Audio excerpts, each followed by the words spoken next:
Voilà, alors pour cet après-midi, je souhaiterais réfléchir avec vous sur la notion de rapport entre liberté et obéissance, et je vais aborder la question sur différents aspects. Alors, pour ajouter quelques éléments par rapport à ce matin, je pense au niveau de l'histoire longue, parler de l'histoire de l'école française que nous évoquions, qui caractérise aussi, parce qu'elle a été influencée par Bérulle et puis par la mystique créno-flamande à l'origine.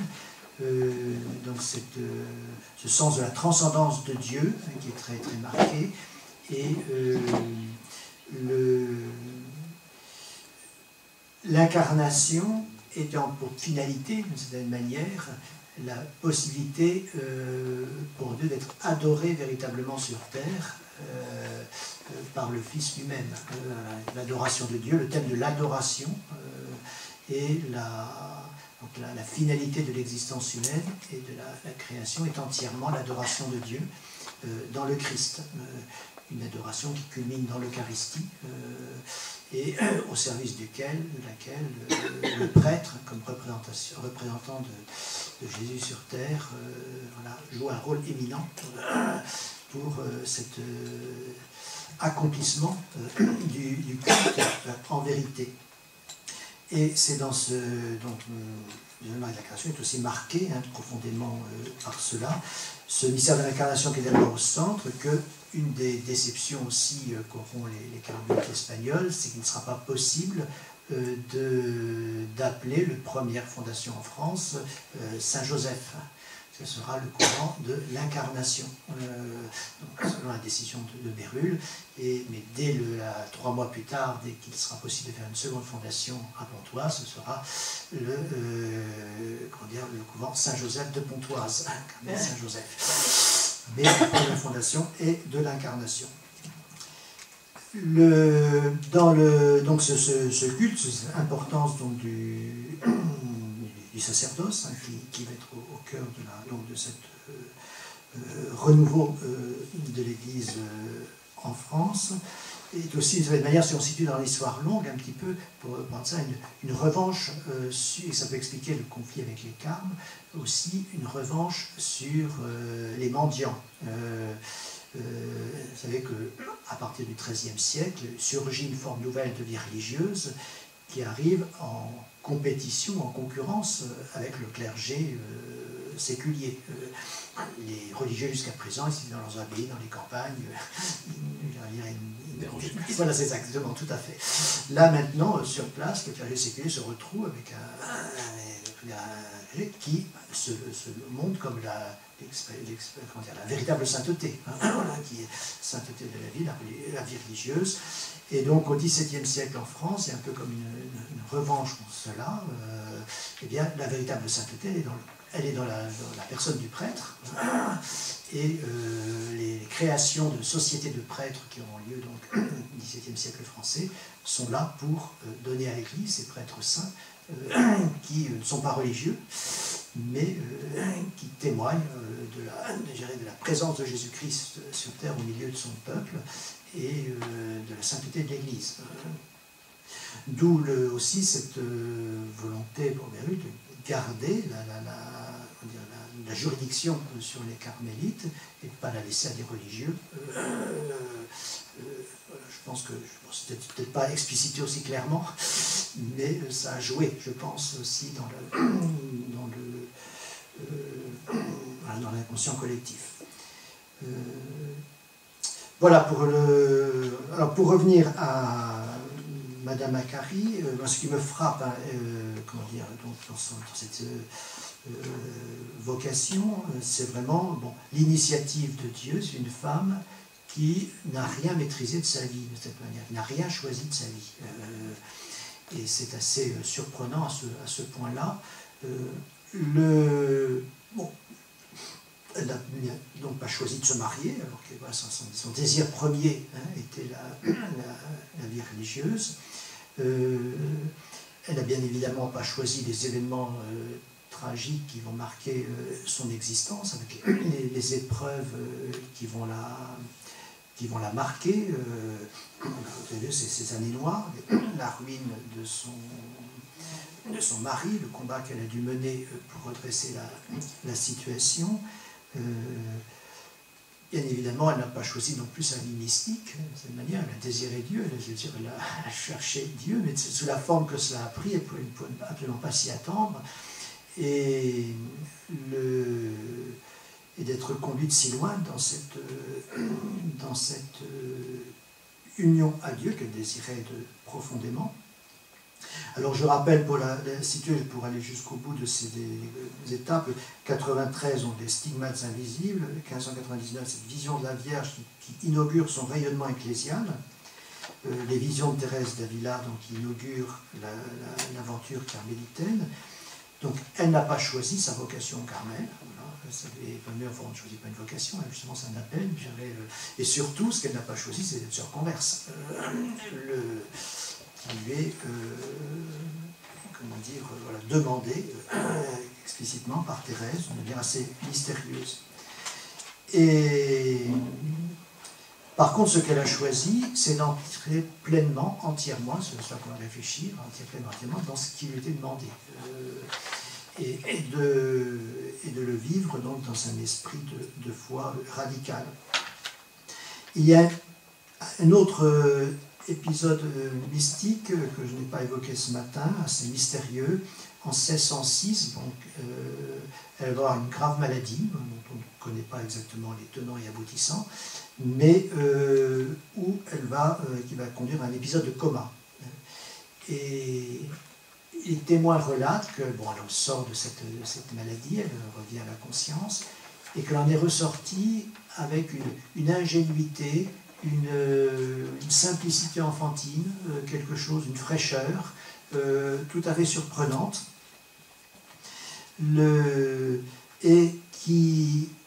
cette expérience-là renouvelle sa confiance en Dieu de manière absolument radicale, un esprit d'enfance, et elle va développer une spiritualité d'esprit d'enfance qui annonce déjà la petite Thérèse. Enfin, c'est vraiment tout à fait et être un enfant dans les mains de Dieu, vraiment se laisser conduire comme un enfant, va être avec un approfondissement de la simplicité de sa vie,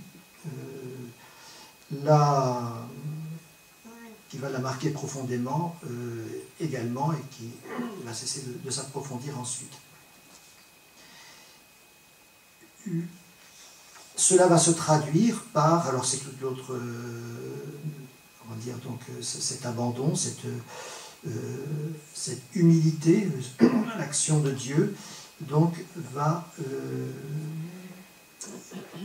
approfondir son sens de l'obéissance. Alors je voudrais réfléchir un instant avec vous sur ce que ça pose comme question pour notre mentalité moderne, où nous savons combien nous sommes tentés d'opposer obéissance et liberté. Et donc nous permet de repréciser le sens profond de la liberté chrétienne. Là, je m'inspire aussi pour essayer d'expliciter cela, j'ai une propre référence philosophique, je m'inspire ici de Bergson, qui montre comment l'acte libre, véritablement libre, ne dépend pas de la multiplicité des choix possibles, mais de la capacité à s'engager entièrement dans le choix posé. Fut-il le seul possible. Voilà. Et donc cette capacité d'unification de l'être qui s'engage entièrement dans ce qu'il choisit. Encore une fois, fut-il l'unique choix possible. Tu peux redire la phrase ? Dans le degré, oui, c'est ça. Oui, donc l'acte libre ne dépend pas, le degré de liberté ne dépend pas du nombre de choix possibles, mais de la capacité à s'engager entièrement dans le choix posé, fut-il le seul possible. Voilà.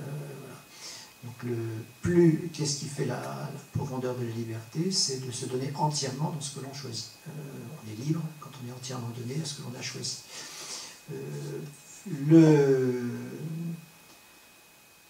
Et bien évidemment, la relation à Dieu permet éminemment ce choix libre, parce que voilà, Dieu seul mérite un choix entier, je dirais, et donc peut susciter un don entier de la personne.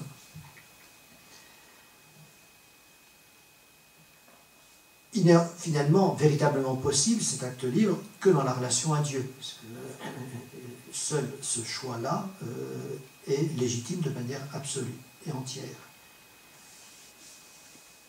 Et le deuxième élément donc, caractérise cet acte libre, donc il engage un tel acte libre quand j'en perçois le désir, et quand mon être est unifié dans le désir d'accomplir cet acte, qui unifie l'être et l'engage tout entier, cet acte, ce choix, si choix il y a, est nécessaire. L'acte libre est nécessaire. Alors il faut donc apprécier la nature de cette nécessité, c'est-à-dire nécessaire, c'est-à-dire qu'il est impossible de ne pas l'accomplir. Voilà, il est impossible de ne pas l'accomplir sans se renier soi-même, sans comment dire, sans défaillir comment dire, à ce qui fait son identité même. Alors associer liberté et nécessité peut surprendre, à moins de préciser ce sens de nécessité. Je prends donc un exemple. Van Gogh pouvait-il ne pas peindre sans se renier lui-même? Avait-il le choix, je dirais de peindre ou de ne pas peindre? Et n'était-il pas souverainement libre lorsqu'il s'engageait dans l'acte créateur de la peinture, qu'il engageait profondément dans son être? Et là, il faut donc distinguer entre nécessité extérieure, qui est de l'ordre de la contrainte, et nécessité intérieure, qui procède de la vie de Dieu en nous, du jaillissement de la vie, qui est profondément, qui vient de l'intime, et qui est le déploiement de cette vie. Quand je découvre le chemin du déploiement de cette vie, eh bien, soit je choisis la vie, et soit j'accomplis nécessairement, je dirais, ce qui me porte à l'accomplissement de cette vie, soit je la refuse, d'une certaine manière, je choisis un chemin de mort. Donc la nécessité ainsi liée à l'amour est souveraine liberté. Quand c'est l'amour de la vie, une nécessité marquée par l'amour de la vie, elle seule est capable de saisir toute la personne et de réaliser son unité dans l'élan qui la porte vers Dieu. Alors pour fonder cela de manière christologique, c'est en Christ que cela s'accomplit, je pourrais citer ici une des paroles du Christ reprises à plusieurs reprises dans l'Évangile, à un moment où il prend le chemin de sa passion. À partir de ce moment, Jésus commença à montrer à ses disciples qu'il lui fallait partir pour Jérusalem, souffrir beaucoup de la part des anciens, des grands prêtres et des scribes, être tué et le troisième jour ressuscité. Il lui fallait, c'était une nécessité. Voilà, une nécessité, il n'y avait pas d'autre chemin possible. Et quand Pierre cherche à s'opposer à ce chemin, arrière de moi Satan, voilà, pas les pensées de Dieu, mais les pensées des hommes. Le Christ, oui. Est-ce que tu redire la phrase « La nécessité s'unit à l'amour et souveraine liberté » Alors, je ne sais plus comment je l'ai exprimé, mais c'est ça, la nécessité liée à l'amour est souveraine liberté. Une nécessité qui est par amour, mais souveraine liberté, car elle seule est capable de saisir toute la personne. Une émotion, l'amour, chez Bergson, l'émotion est un sens positif, c'est l'élan qui saisit toute la personne, et l'élan d'amour qui la porte. Donc est capable de saisir toute la personne et de réaliser son unité pour nous chrétiens dans l'élan qui la porte vers Dieu.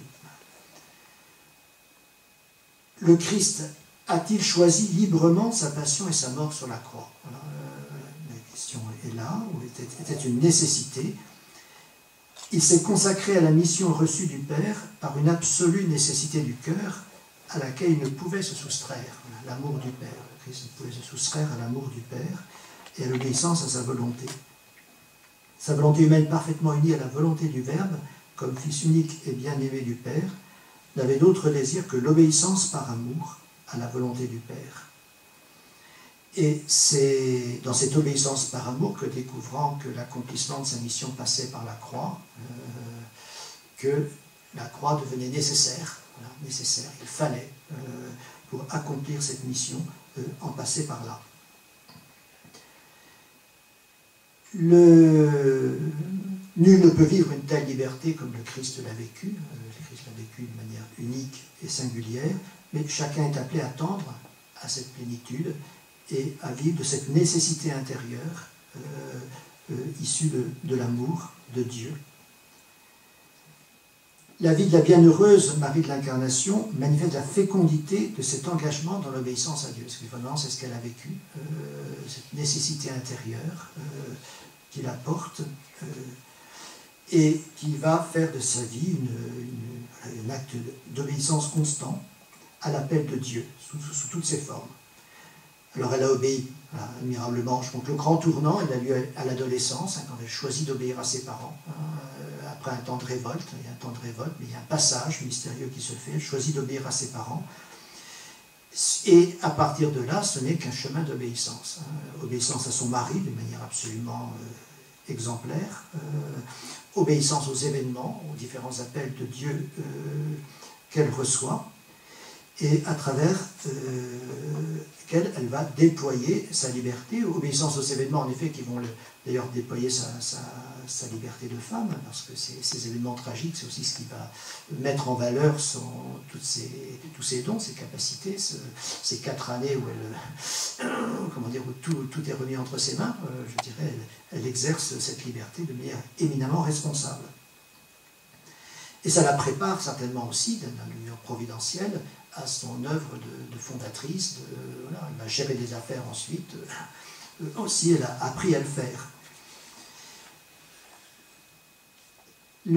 Et, comme je le disais aussi ce matin, elle entrera dans la vie cloîtrée de plein pied, parce qu'elle est entrée elle était vraiment plus que préparée à ce chemin d'obéissance, malgré son âge avancé. Ainsi, la liberté chrétienne ne consiste pas d'abord dans les choix que l'on fait, mais dans la qualité d'offrande de soi, vécue dans le choix posé. L'acte libre n'est pas défini par possibilité de choisir, mais par le fait de se donner entièrement à ce que l'on vit et de correspondre à la nécessité intérieure que l'on discernée comme un appel de Dieu. Et ainsi, je cite cette prière de Sœur Marie de l'Incarnation, « Maintenant, mon Dieu, je suis tout à vous. C'est pourquoi je prendrai la hardiesse de demander non seulement vos dons et vos grâces, mais aussi vous-même, et spécialement en la réception de votre précieux corps en ce saint sacrement que je désire recevoir pour être plus parfaitement conjointe et unie à vous. » Dans cette phrase toute simple, il y a tous les éléments, je dirais, essentiels. La finalité de cela, c'est recevoir le don de Dieu, Dieu lui-même en personne, et ce don passe mystérieusement par l'Eucharistie. Ainsi, c'est ce qui fait l'unité de cette vie étonnante, parce que c'est une vie parfaitement une, je dirais ce qui étonne, alors dans une diversité de situations tout à fait saisissante. Elle a vécu l'état de vie de femme mariée, l'état de femme consacrée. Dans sa vie de femme mariée, elle a vécu toutes les situations possibles, et, dans l'engagement caritatif, l'engagement social, l'engagement, je dirais, juridique, l'engagement ecclésial, le conseil spirituel, l'éducation des enfants, etc., etc. Toute cette diversité de situations et menant d'une certaine manière plusieurs vies à la fois. Comment faisait-elle pour être à la fois s'occuper de sa maison, comme elle le faisait, avoir une vie avec l'Eucharistie quotidienne, la prière du rosaire, une vie intense de prière, s'occuper de son mari est disponible à ses caprices parfois, et s'occuper des pauvres, aller visiter les malades, partir donc ensuite, en deuxième étape de sa vie, s'occuper des communautés religieuses qui la sollicitaient. etc. Donc une vie extrêmement diverse hein, dans ses et qu'elle assume d'une manière profondément unifiée, parce que ce qui fait l'unité de son existence, c'est cette disponibilité à Dieu. Elle ne choisit rien, si ce n'est de se laisser conduire par la grâce qui l'habite. C'est pourquoi le cœur de sa spiritualité, pourrait-on dire, c'est discerner la volonté de Dieu. On sait combien c'est au cœur hein, de la sainteté chrétienne, l'union de volonté, et combien Thérèse d'Avila met cela en évidence. Mais il s'agit de discerner cette volonté de Dieu dans le concret de l'existence, avec un point particulier d'attention. Est-ce que le choix est vraiment, comment dire, fait en lien avec l'amour de Dieu? Est-ce que c'est vraiment l'amour de Dieu qui motive le choix ou l'amour propre? Et là, c'est une, comment dire, elle a une finesse de discernement et d'une exigence par rapport à elle-même, de ne pas agir, ne jamais agir par amour propre. Alors, ça, lui, ça dans un... Aussi bien alors dans le discernement des vocations, on a beaucoup reconnu son grand discernement, elle avait une aptitude à juger de la pureté des intentions, de la vérité des intentions des personnes, mais qu'elle s'appliquait d'abord à elle-même, avec une attention aux motions de l'Esprit Saint, l'esprit tout à fait ignatien, et elle s'y applique donc si résolument qu'elle n'engage aucune action sans éprouver avec une certitude suffisante un appel intérieur de Dieu en ce sens. Elle n'a pas la certitude que c'est vraiment Dieu qui le veut, elle s'abstient. Alors cela va s'approfondir tout au long, quand elle va être au Carmel, où elle n'aura plus de décision à prendre, puisque les supérieurs les prendront pour elle, et puis que sa vie est quand même très, très limitée au niveau de l'action. Elle prendra jusqu'à la prise de parole. Elle le vivait déjà dans le monde. Est-ce que Dieu me porte à parler? Et elle en arrivait à garder le silence quand on l'interrogeait, la vie mondaine, si elle ne se sentait pas de motion intérieure à répondre, si elle ne sentait pas que le Seigneur lui-même lui donnait la réponse. Ça allait parfois très loin jusqu'à déconcerter ses interlocuteurs, qui étaient étonnés de ne pas voir et son discernement. Donc quel est le principe de discernement? Être attentive à Dieu, marcher avec le plus de simplicité et franchise, apercevant ses imperfections, se convertir à Dieu, ne pas se faire sage par soi-même, mais donner Dieu à la grâce. Ne pas se faire sage par soi-même, mais donner Dieu à la grâce. C'est vraiment le cœur de son intention. Alors, vous verrez ça dans le texte que je vous ai donné. Je ne sais pas si vous avez eu le temps déjà de lire, mais on verra ceux d'André Duval. Je vais donc en donner quelques éléments. Être désintéressé, voilà, le désintéressement. Je donne un exemple très concret. Elle avait un de ses domestiques, un ouvrier pour le chantier qui était malade. Bon, elle va pour le secourir, le soigner, l'aider, voilà, un geste. Et puis en faisant ça, elle se dit, ce serait bien qu'il se rétablisse rapidement, parce qu'elle pourrait reprendre son travail, et voilà, elle a besoin de lui.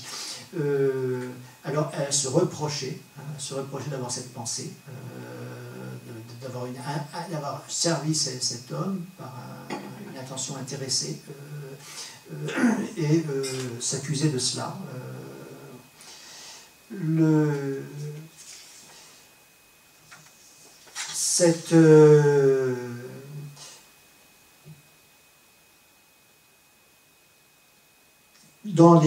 Même dans les demandes qui lui étaient faites pour aider telle ou telle communauté ou pour telle ou telle mission, elle ne répondait jamais sans avoir donc prié, avoir la conviction intérieure que le Seigneur lui demandait de le faire, de sentir une motion en ce sens. Et quand cela n'arrivait pas, et qu'on le lui demandait, il y avait que les gens trouvaient qu'elle résistait un peu trop, on faisait appel à son confesseur pour lui intimer l'ordre. de faire ce qu'on lui demandait. Bon, alors l'ordre du confesseur remplaçait la motion intérieure à ce moment-là, et elle faisait ce qu'on lui demandait.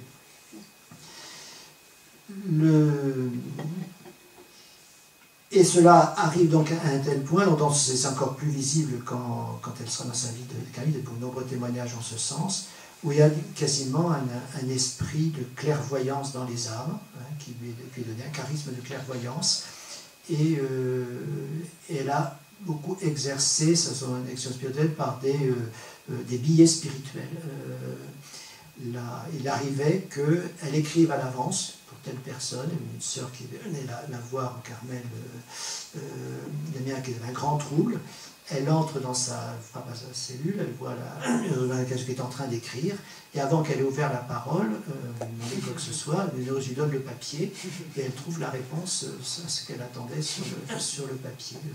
Alors ce signe d'être conduite par Dieu, de faire l'œuvre de Dieu en toute chose, et comment dans le discernement, les relations un à l'autre, elle l'a vécu à un point absolument surprenant.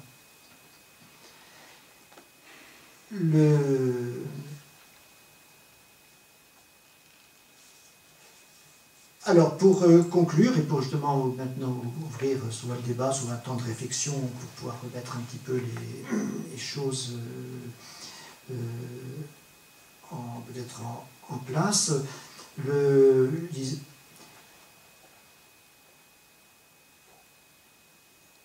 comment dire, bon, Madame Macari a témoigné donc de cette capacité, de cette vocation de l'homme à vivre de Dieu.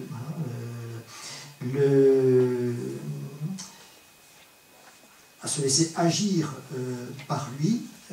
Alors, elle a bénéficié, bien sûr, d'un kairos, d'une époque, comme Thérèse d'Avila, elle est née dans une époque providentielle pour faire ce qu'elle a fait, d'un moment où la société avait été profondément traumatisée et inspirée à un renouveau, dans un contexte où il y avait un terreau social porteur, avec des élites encore chrétiennes et profondément religieuses, spécialement dans la magistrature, une situation politique qui s'est avérée favorable jusqu'à un certain point, en tout cas qui était tolérante, et qui a permis ce travail. Je disais donc qu'en France, l'État ne s'est pas engagé dans ce processus, mais directement, puisqu'il n'a pas reconnu les décrets du Concile de Trente, mais il a souvent été malgré tout porteur pour ce travail de conversion qui était porté entièrement par la volonté de l'Église elle-même, d'évêques qui se sont engagés sur ce chemin, de religieux, de prêtres, de laïcs, qui ont travaillé volontairement à ce renouveau de l'Église. Pour une fécondité apostolique qui était donc la conversion des protestants, était évidemment, bien sûr, il y a eu des fruits réels dans ce sens, il y a eu une reconquête spirituelle de l'Église dans les milieux protestants à la faveur de ce renouveau. Pour une évangélisation des campagnes, les sociétés de prêtres, évangélisation des campagnes, pour l'éducation de la jeunesse, avec donc c'est des grandes préoccupations de l'époque, les oratoriens, les collèges, les jésuites bien sûr, et du côté de Port-Royal, les petites écoles, et ça va créer des compétitions entre ces différents courants. Mais également les missions agentes, c'est la naissance des missions étrangères de Paris pour l'Extrême-Orient, et aussi les missions vers le Canada, c'est l'époque sous Henri IV, donc la création de la province du Québec, donc la mission au Canada. Avec une autre Marie de l'Incarnation. Avec une autre Marie de l'Incarnation, Ursuline. Je m'étais demandé si c'était lié à la comment dire, si elle avait choisi son nom. Oui, il y a un lien. Il y a un lien, enfin, puis il semble que non. Mais, voilà, mais en effet, c'est une Marie de l'Incarnation également. Une vie aussi tout à fait étonnante. Une femme qui était mariée, qui était et des enfants aussi.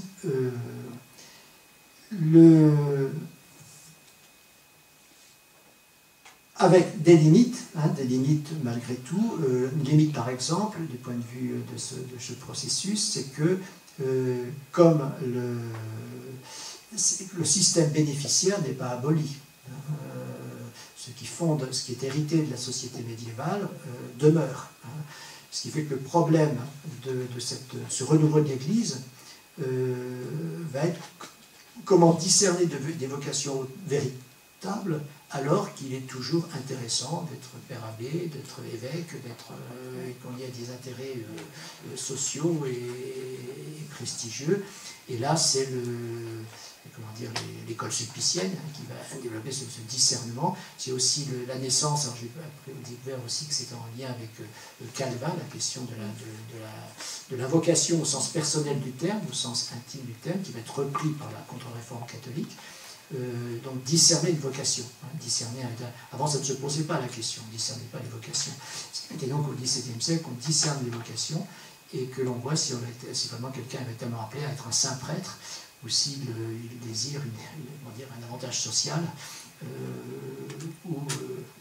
Et là, on voit les limites, la plan prise un peu de la mentalité des temps. Ce point-là, même s'il y a un point d'attention essentiel, même au sein de la famille Akari, on ne remet pas franchement la chose en cause.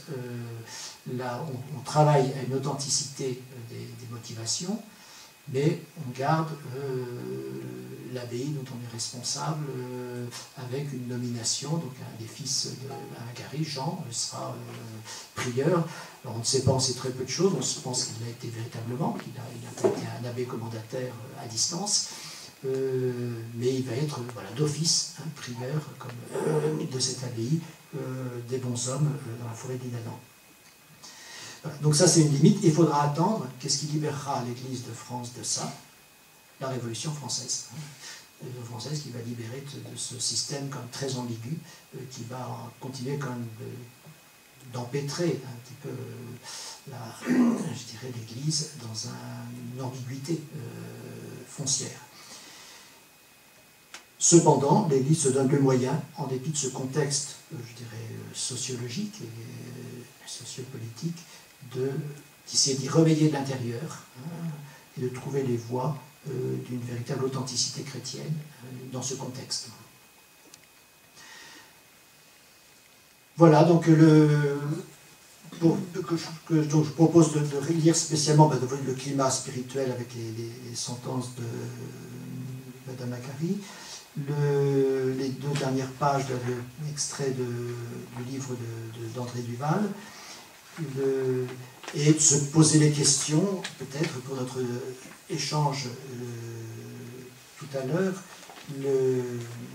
quelles sont les leçons de l'histoire, de cette histoire, au niveau, et comment elle peut inspirer notre réponse chrétienne, dans la trouversion du sens de la liberté chrétienne aujourd'hui, notre manière de discerner les appels de Dieu et l'œuvre de Dieu, comment reconnaître l'œuvre de Dieu, et dans un contexte ecclésial qui est celui de la réception du Concile Vatican II. Donc, la particularité aussi en France, c'est que la réception du Concile Vatican du Concile de Trente se fait avec 50 ans de retard. Voilà, donc la réception d'un concile, ça se fait pas ça demande du temps. Donc elle est toujours d'actualité pour nous en ce qui concerne le Concile Vatican II. Et avec cette grande idée, toujours un peu mystérieuse, de discerner les signes des temps, comment Dieu est à l'œuvre dans ce temps, et tant au plan de la vie du monde que de la société, que de l'œuvre de Dieu dans ma propre vie. Est-ce que ça va comme ça